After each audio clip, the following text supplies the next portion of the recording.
خیبر عثمان ڈار صاحب 200 دن تک جو لوگ کنٹینر لگا کے روڈز بلاک کر کے بیٹھے ہوں، اگر ان کی حکومت میں بھی ناکے لگیں گے تو یہ کیسا لگے گا؟ دیکھیں فریہ، پہلے تو ملک صاحب جیسے 40-50 سال پیچھے چلے گئے. میں سمجھتا ہوں ہمیں کچھ زیادہ پیچھے جا کے تاریخ کو دیکھنے کی ضرورت نہیں ہے. پچھلے 10 سال پہ بات کر لیتے ہیں. 5 سال پیپلز پارٹی کو پورے ملے ہیں، کوئی شہادت نہیں ہوئی، کوئی کچھ نہیں ہوا. ان کو پورے 5 سال دیے گئے. جیسی گونے سے کریں سیاسی شہادت کی بات کر رہا ہوں. میں اصل میں سیاسی شہادت کی بات کر رہا ہوں نا، ٹائم پورا نہیں کرنے دیا. اسی طرح پی ایم ایل این والوں کے پاس بھی 5 سال تھے، پورے تھے. بیچ میں میاں صاحب گئے، وہ پوری دنیا جانتی ہے کہ کیوں گئے. تو ان 10 سالوں میں میرا آرگومنٹ یہ ہے کہ ان 10 سالوں میں تو ان دونوں جماعتوں کو نیب کا قانون کالا نہیں لگا. کوئی یہ کلپ نکال دے 10 سال میں ان لوگوں نے کہا یہ نیب کا جو قانون ہے وہ کالا ہے. آج کیوں لگ رہا ہے؟ کیونکہ آج احتساب ہو رہا ہے. پچھلے 10 سال مکمکا تھا، اس لیے آج ان کی چیخیں نکل رہی ہیں. اور جس پہ یہ واویلا کر رہے ہیں، جب ان کے کارکن کار سرکار میں مداخلت کریں گے تو قانون اپنا راستہ اختیار کرے گا.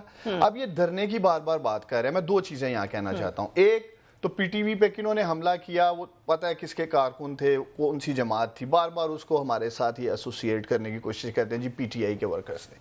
اس دھرنے میں وہ پی ٹی ایم تھا نہیں، پی ٹی ایم نہیں تھا، وہ ساتھ ہمارے یہ پیٹ والے بھی تھے. پیٹ کے ورکرز تھے.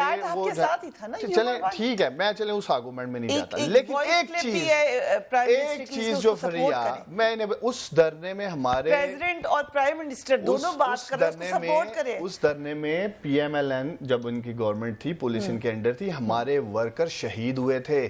ربڑ کی گولیاں ماری گئی تھیں، منہ پہ لگی. نام بتانا پسند کریں گے؟ 5-6 کا نام میں دے دوں گا، دے دیں گے آپ کو، دے دیں گے. ان کے گاؤں کا نام بتا دیجئے، آپ مجھے اسی پروگرام میں کمٹمنٹ کریں. نہیں میں دوں گا. نہیں ابھی نہیں صاحب، میرا کارکن جو شہید ہوا مجھے پتا ہوتا ہے کہ میرا کارکن یہ شہید ہوا. میں آپ کو دوں گا.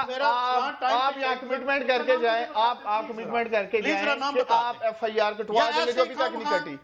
آنسو گیس چلی. 1 منٹ ہیٹ ہو جائے یار، بعد میں بول رہا ہوں کہ جی ہمارے کارکن شہید ہوئے. آپ نے میں بول رہا ہوں ان کی دفعہ، میں بول رہا ہوں پارٹی نے شہادتیں دیکھی سن تو لیں. ہمیں پتا ہے کہ ہمارے کون کون کر سکتا ہے اور کس جگہ سے. یار صاحب اتنا سانو ماریا جے اج پیپل پارٹی اور سانو غصہ تھا کہ حوصلہ رکھے. میں ان کو بتا رہا ہوں کچھ نہیں ابھی ہوا. ربڑ کی گولیاں نہیں چلی، آنسو گیس نہیں چلی. تو یہ تو ڈریں گے آپ. یہ تو ابھی جو 4-6 ورکر پکڑے گئے ہیں وہ بھی جس طرح کا کھلڑ بازی کر رہے تھے، آج کلیئر ہو گیا.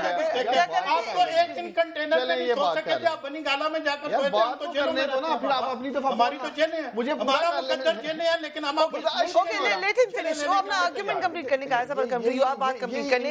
وہ کہہ رہے ہیں وہ اگری نہیں کرتے آپ سے کہ کوئی شہید ہوا ہے. وہ ان کا ملتان میں شہید ہوئے تھے، لیکن وہ تو آپ کی گرا ہوا تھا. یا میں اس ورکر کا نام بھی لے آؤں گا جس کو گولی لگی، لیکن یہ کمٹمنٹ دیں کہ یہ پی ایم ایل این کے خلاف جائیں گے میرے ساتھ اور پھر ایف آئی آر کٹائیں گے. کھڑے ہوں گے ہمارے ساتھ. یہ تو تب بھی نہیں تھے ہوئے. یہ تو تب بھی نہیں تھے. اب میں اصل بات پہ آ رہا ہوں. آپ اپنے پارٹی لیڈر کسی سے میسج کروا رہے میں نے کہا آپ کو پتہ چل گیا. میں یاد بات کر رہا ہوں. چلیے اس سے موو آن کرتے ہیں. یہ ابھی آگے میں اصل بات پہ آ رہا ہوں نا. دیکھیں آج یہی وجہ ہے. کیوں پکڑا آپ نے، کیوں روکا لوگوں کو؟ وہ کہہ رہے ہیں ہمیں رستوں میں آنے نہیں دے رہے تھے وہاں. نہیں، آپ کے سامنے جس طرح کی یہ ہلڑ بازی کر رہے تھے.